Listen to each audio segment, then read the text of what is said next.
नमस्कार दोस्तों, मैं सीड ट्रेडर से उमाशंकर पाटीदार। मैं आपको बताऊंगा 2 बीघे में उन्नत खेती करने का तरीका मिर्ची की।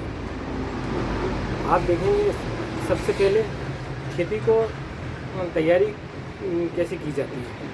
सबसे पहले आपको उसमें अच्छी तरह से प्लाव से कल्टीवेटर से उस खेत को अच्छी तरह से जोतना पड़ेगा। उसके बाद आपको रोटावेटर करके उस जो बड़े बड़े मिट्टी के ढेर हैं उनको आप एकदम बारीक मूवमेंट में करना होगा। उसके बाद दोस्तों आपको 400 कुंटल के आसपास गोबर खाद, जो कि आपको 2 बीघे में उसको उड़ाना है। उसके बाद आपको रोटावेटर करके उस खेत को एकदम लचीला बनाना है। साथ ही आपको 2 फीट के पाले का निर्माण करना है और उस पाले के अंदर आप calcium, magnesium, zinc, sulphur, boron, carbofuran जैसी चीज़ें डालना, ताकि गोबर जो खाद है वो गोबर खाद में आपको कीड़े की जो नमी के कारण कीड़े उत्पन्न होंगे वो भी नहीं उत्पन्न होंगे। और गोबर खाद आपको कम से कम 2 से 2.5 साल के अंतराल वाली लेना है, ताकि वो पकी हुई रहे, ताकि उसमें पूर्ण पोषक तत्व मौजूद रहे। अब दोस्तों आप उसको 2 फीट का पाला बनाना है, जिस पे आपको पाला बनाने के साथ में ड्रिप को भी उस पर लगाना है। ड्रिप के बाद में आपको मल्चिंग लगाना है। मल्चिंग करीबन मेरे ख्याल से 3 से 4 बंडल मल्चिंग 2 बीघे में लगेगी आपकी। अब आपको करना है ये दोस्तों। अब इसके बाद महत्वपूर्ण काम ये है कि आपको कोई सी भी हाइब्रिड मिर्ची जैसे कि सोनल है, जो देसी पैटर्न में काफ़ी अच्छा उत्पादन मिलता है इसका, और हर मसाले वाली चीज़ों में देसी मिर्ची का ही उपयोग किया जाता है। तो आपको अब 2 फीट ऊंची और 3 बाई 5 फीट की क्यारी बनाना है, जिसमें आपको हाइब्रिड मिर्ची की नर्सरी तैयार करना है। अब नर्सरी तैयार करने के पहले आपको कार्बन जेब, मैंकोजेब, जैसे मैं आपको बताऊँ, कार्बन जेब, मैंकोजेब मतलब एक प्रकार से फफूंदनाशक है, जिसे आपको ज़्यादा मात्रा में नहीं लेना, 50 ग्राम 60 ग्राम की मात्रा में लेना है। उस क्यारी में आपको उस पाउडर को बिखेरना है, ताकि कोई फफूंदनाशक उस मिर्ची में परेशान नहीं कर पाए, ताकि नीचे से कोई फफूंद ना लगेगी, तो अपना जो नर्सरी की जो तैयारी है वो पूर्ण हो, और जो जर्मिनेशन है वो काफ़ी अच्छा आए, ताकि जितना अच्छा जर्मिनेशन आएंगे इतने अच्छे पौधे अपने को मिलेंगे। ठीक है। अब इस नर्सरी में आपको जो बीज की दूरी है वो कम से कम 2 से 5 सेंटीमीटर के आसपास रहना है, और क्यारी में जो उसकी लाइन की दूरी है वो 5 सेंटीमीटर के ऊपर होना है।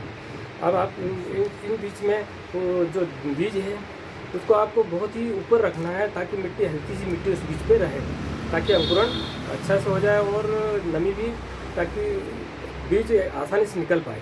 इसके पहले जैसे ही बीज को नर्सरी में डालेंगे और उसके ऊपर आपको टाट बिछाना है, और टाट बिछाने के बाद हल्के फुहारे से आपको उस नर्सरी को तैयार करना है। रोज़ाना करीबन 8-10 दिन तक आपको ये पानी कंटिन्यू देना है, और अब अपने को टाट उठा के देखना है कि अपनी नर्सरी के पौधे में मतलब बीज अंकुरित हुआ है या नहीं हुआ है। जब अंकुरित लग रहा है कि सभी बीज अंकुरित हो गए हैं, तो आप उस टाट को पूर्णतः हटा दीजिए, और ऊपर एक थोड़ी सी छाँव, और वही टाट वापस छाँव में उपयोग कर लीजिए। और हो सकता है कि बारिश के दिन हो तो आपको बरसाती का भी उपयोग करना पड़ेगा, ताकि अपना बारिश की जो बूंदे हैं, ताकि वो डायरेक्टली उस नर्सरी पे ना गिरे, ताकि अपना कोई नर्सरी ख़राब नहीं हो। ठीक है। तो इस नर्सरी को तैयार करने के बाद आप जब नर्सरी तैयार मतलब निकलने लग गई है, टाट हटा दी है, तब आपको एक कार्बन जेब, मैंकोजेब, जैसे जैव कंपनी का मैंकोजेब है या कुछ भी ऐसी चीज़ लेके 50 ग्राम पर पंप 15 लीटर में डाल के आपको स्प्रे भी करना है। साथ में एक एक्स्ट्रा का पाउच 5 ग्राम का लेके उसे ड्रिंचिंग भी करना है, ताकि आने वाले समय में देखा जाएगा तो ये ऐसा एक्स्ट्रा का एक पाउच आएगा, जिससे 15 लीटर पानी में डाल के उसे अपनी ब्लीचिंग करना, ताकि नीचे से कुछ भी चीज़ सकिंग पेस्ट उस पर कंट्रोल रहे, ताकि कोई भी कीड़े हैं या कोई थ्रिप्स है या माइट्स नर्सरी की अवस्था में भी उस पर ना लग पाए। और उसके ठीक आप कम से कम 20 से 25 दिन तक का वेट करना होगा, और करीबन इस बीच में 2 से 4 स्प्रे फफूंदनाशक के स्प्रे नर्सरी में होना चाहिए। अब नर्सरी की स्प्रे होने के बाद कम से कम 20-25 दिन में अपना पौधा आधा फीट या 1 फीट के आसपास होने लगा है, तो अब इसे आप ट्रांसप्लांटिंग के लिए अपने खेत में ले जाना है। ट्रांसप्लांटिंग के लिए खेत में ले जाने के लिए बाद में आपको उस पर सबसे पहले आपको सफल, जिसमें कार्बनजेब मैंकोजेब जैसी 2 तत्व हैं, जो क्या है कि जिन जड़ों को सड़ने नहीं देंगे, नीचे से फफूंद है या कोई बैक्टीरियल प्रॉब्लम इस जड़ में लगेगी नहीं। इसके पहले हम लोग ने calcium, magnesium, zinc, sulphur already पाली के अंदर डाल चुके हैं। अब आपको पहला स्प्रे जो करना है वो यही है, फफूंदनाशक का स्प्रे करना है, और सेकंड जो स्प्रे आएगा वो है सोलोमोन। आपने ये जरूर देखा होगा कि कुछ पौधे जब विकसित होने लगते हैं छोटी अवस्था में, ये बायर कंपनी का सोलोमॉन है, जो गटर बिटर की प्रॉब्लम जो आती है ना कि पौधा तने से कट जाता है, ये कटने की प्रॉब्लम पूर्ण रूप से दूर हो जाएगी और सुरक्षित रूप से अपना। अच्छा, इसके साथ तो फफूंदनाशक तो स्प्रे करना ही है, ताकि क्या है कोई भी फफूंद या लगे नहीं, जैसे पौधा की डाली या कुछ ब्लैक रॉट जैसी समस्या आ जाती है, तो समस्या भी इन चीज़ों पे नहीं लगे। अब आप दोस्तों देखेंगे कि अब अपने को 10 दिन के अंतराल में जब अपन ट्रांसप्लांटिंग की है और 10 दिन हो गए हैं, तो आप देखेंगे एफएमसी कंपनी का देखिए बेनिया नाम से प्रोडक्ट आता है, जिसे 240 ml की बोतल आती है। तकरीबन उसके 1 बीघे में 160 ml पर ml 160 ml पर ml के हिसाब से उसको 1 बीघे में एक नर्सरी टीका दिया जाता है। इस टीके को देने से ये फ़ायदा है जिससे सकिंग पेस्ट में कंट्रोल हो जाता है, और ये ऐसा टीका है जिससे ऑल सकिंग पेस्ट कंट्रोल हो जाता है। इसके ठीक 15 दिन बाद यही टीका रिपीट में स्प्रे करना है। दोस्तों आपको याद रखना है कि इसकी लॉन्ग लाइफ सर्विस मतलब मिर्ची तक मेरे ख्याल से सकिंग पेस्ट की प्रॉब्लम नहीं आएगी, क्योंकि जो 2 बार जब टीके लग जाएंगे मिर्ची को, तो हो सकता है क्योंकि आपकी मिर्ची में काफ़ी अच्छा निखार, पत्ते की साइज, फूल, फल, गटर बिगड़ जैसी प्रॉब्लम, थ्रिप्स, मकड़ी, रेड लाइन आदि चीज़ें नहीं आएंगी।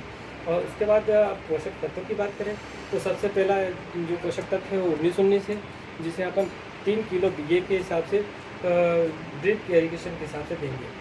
ठीक है, ये अंतराल 8 से 10 दिन के अंतराल में 52-34 है, 0050 है, 1261 है, बोरान है, ताकि फ्रूट की साइज भी अच्छे से इंक्लूड हो और हमें काफ़ी अच्छा उत्पादन और वेट भी मिल पाए मिर्ची में। और दोस्तों आप बात करेंगे आप 30 दिन से 35 दिन के अंतराल में जब मिर्ची की अवस्था जाती है, तब अपने को होमिक 95% होमिक है, जो एग्री 82 का है, बहुत ही बढ़िया प्रोडक्ट है, जिसे आप 50 ग्राम पर 15 लीटर पानी में डालकर, और साथ में आप सफल, जो कि आपको मैंने पहले बता चुका हूँ, कार्बनजेब मैंकोजेब कंटिन्यूटी रखेंगे, ताकि फफूंदनाशक कोई समस्या मिर्ची पे आ नहीं पाएगी। अब आप देखेंगे कि फूल की पत्ती की अवस्था बढ़ने लगी है और पत्तियाँ गहराने लगी है अच्छे से, तो हमें पत्तियों पर भी ध्यान देना पड़ेगा। हम पत्तियों पर ध्यान देने का मतलब ये पत्तियाँ अगर ऊपर की मुड़ रही है, तो आपको ये समझ लेना है कि आप थ्रिप्स है, माइट्स की समस्या उत्पन्न होने लगी है। अब इसके लिए आपको बायो कंपनी का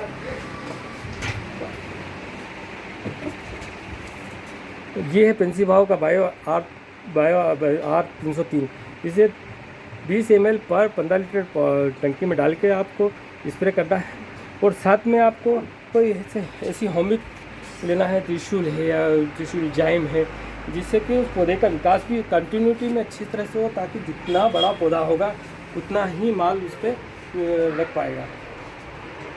साथ में हमें कराटे लेना है, ताकि कराटे तीसरे डोज में हमें कराटे भी लेना, ताकि कराटे से ये होगा कि जितनी थ्रिप्स या माइट्स जैसी समस्या है वो हमेशा के लिए तो दूर नहीं होती है दोस्तों। कभी 15 से 10 दिन के अंतराल में ये सब चीज़ें स्प्रे करना ही रहती है, क्योंकि हर 15 दिन में सकिंग पेस्ट का कंट्रोल अपने आप छूट जाता है, क्योंकि इसकी एक समय अवधि रहती है, इस अवधि में ही ये मिर्ची तक काम करता है। और उसके बाद बात करेंगे अली का। अली का शायद सब लोगों ने पहचाना होगा, ये सिजेंटा का सबसे बेहतरीन प्रोडक्ट है, जो थ्रिप्स, मकड़ी, लीफ और साथ में इल्ली और गटर बिटर जैसी समस्या या मौवे जैसी समस्या को भी ये अकेला ऐसा प्रोडक्ट है जो दूर कर देता है। शायद मेरे ख्याल से 500 रुपये के आसपास का प्रोडक्ट और 10 से 12 टंकी ईजीली बनती है। और इसके अलावा बड़ी समस्या आने पर हम लोग डुपॉन्ट डो कंपनी का डेलिकेट, बायर कंपनी का मोवेंटो और पोलिस हेड़ा का, जिसे आप 15 से 20 दिन, 25 दिन की अवस्था तक मतलब करीबन 35 से 40 से 50 दिन के अंतराल में तो पौधा पूर्ण विकसित हो जाएगा। और उसमें कली में सबसे पहले तो फूल आएंगे, और फूल आएंगे तो हम सबको ज़रूरी है कि उन फूलों को बचा के रखना है। तो आप देखेंगे जेयू कंपनी का फ्लेमिन जो कि इल्ली के लिए है, और ये करीबन 30 दिन तक इल्ली को मतलब आने नहीं देगा, क्योंकि अगर इल्ली नहीं रहेगी तो समस्या कुछ भी नहीं आना। समस्या ये है कि इल्ली अगर आ गई तो फूल सभी नष्ट हो जाएंगे, इसलिए इल्ली आना ही नहीं देना। और इस प्रोडक्ट को हर 25 दिन में अंतराल में आप लोग को स्प्रे करना है। अब देखेंगे आप फूल के बाद फल की अवस्था बनने लगती है। फल की अवस्था में तो आप देखेंगे कि फल गलन की समस्या बनती है, अपने आप फल टूट जाते हैं। तो हम लोग उसके बाद आप सबसे अच्छी चीज़ है कि कवच है या बहुत अच्छा कीटनाशक है टाटा का ब्लूक्स, मतलब देखें ब्लू कापर, जो बहुत अच्छा प्रोडक्ट है, जो गलने जैसी समस्या को भी दूर करेगा, साथ में फफूंद को भी नहीं आने देगा। और आप देखेंगे कि आपके पौधे पे कम से कम ज़्यादा नहीं तो 200 से 400 मिर्ची जो पौधे पे फल लगने की अवस्था है वो कंटिन्यू बनेगी। अब हम 50 दिन के अंतराल में उसकी पहली तुड़ाई प्रारंभ करेंगे। पहली तुड़ाई मतलब जैसे तुड़ाई होगी, जैसे 15 किलो के पाउच में कम से कम 80-90 या 100 पाउच आपके कंटिन्यूटी हर तीसरे दिन आपको कंटिन्यूटी मिलने लगेगी। और बाज़ार की बात करें तो हरी मिर्ची सबसे ज़्यादा 15 रुपये 10 रुपये किलो बिकती है। और अगर लाल मिर्ची की बात करें तो लाल मिर्ची 1 किलो की 100 ग्राम बनती है। और आप 100 ग्राम मिर्ची की कैलकुलेशन लगा सकते हैं कि 200 से 250 रुपये किलो के आसपास मिर्ची बिकती है। इसके अलावा आपको हर कंटिन्यूटी में 8 से 10 दिन में बोरान है, मैग्नीशियम है, जिंक है, पोटास है, कैल्शियम है, ये आपको कंटिन्यूटी ड्रिप के द्वारा आपको इसे पोषक तत्व देते रहना है। कुछ माइक्रोटन्स भी आते हैं जिसे मिक्स माइक्रोटन बोलते हैं। मैं आपको बताऊंगा कि मिक्स माइक्रोटन में मेरे पास आज की तारीख में सबसे बढ़िया प्रोडक्ट है जो एक्सपर्ट है जेयू का। जेयू का एक्सपर्ट में 12 तरह के माइक्रोटन्स आज ऑलरेडी मौजूद है। और अगर इसको आप स्प्रे करते हैं तो 250 ग्राम पर बीघे के हिसाब से स्प्रे होता है, लेकिन 30 ml पर 15 लीटर में हो जाएगा। तो दूसरी बात करेंगे आप दोस्तों, जब ये सब चीज़ें हो जाएगी तो सकिंग पेस्ट हमेशा मिर्ची में छाए रहता है। तो आप देखेंगे अकीरा जो फिप्रोनिल पे सीमीडा का कॉम्बिनेशन है, जो कि ऑल सकिंग पेस्ट को कंट्रोल कर लेता है, लेकिन थ्रिप्स, मकड़ी, लीफ और इन चीज़ों को कंट्रोल कर। साथ में आपको इल्ली की दवाई जो है वो कंटिन्यूटी स्प्रे करना ही है। अच्छा, इल्ली की दवाई के स्प्रे करने के साथ साथ में हम लोग को फूलों की मात्रा भी बढ़ाना है।